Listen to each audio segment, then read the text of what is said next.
10-year-old Princess Elizabeth had spent time in castles and palaces in England and Scotland since she'd been born. Her father was a duke. Her grandfather was the King of the United Kingdom, or the UK, which included England, Scotland, Wales, and Northern Ireland. Like a fairy tale princess, Elizabeth led a happy, carefree life in a big house in London. Called Lilibet by family members, Elizabeth had everything a princess could want: dogs, ponies, tiaras, closets full of pretty dresses, and a lot of free time. She didn't go to school. She was taught by her nanny at home. At the age of 6, she was given her own tiny cottage with a thatched roof made of straw. It was a playhouse for her and her younger sister, Margaret. It came with a working kitchen and child-sized furniture in all the rooms. Lilibet and Margaret were incredibly popular with the British people. Even as a baby, Lilibet received letters and gifts, 3 tons of toys, from people as far away as Australia. Although Elizabeth was a princess, she never expected to become a queen herself. Her uncle Edward was the oldest son of the king, so he was first in line for the throne.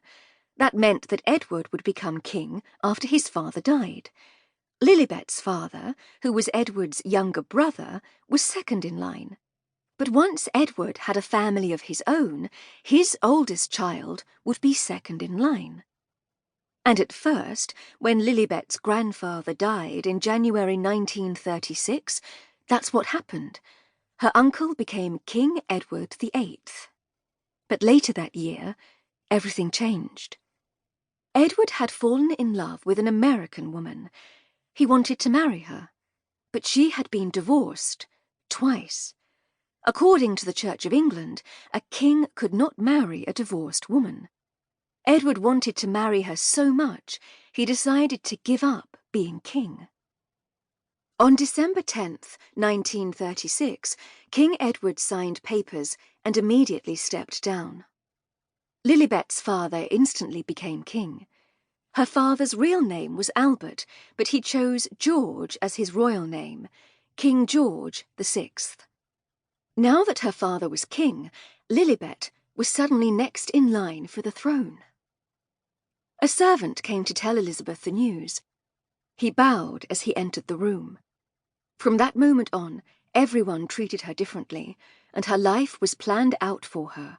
She had only one job: learning how to become a queen. One day, she would rule over an empire that included 56 countries around the world. At the age of 10, Elizabeth had no idea how quickly that might happen.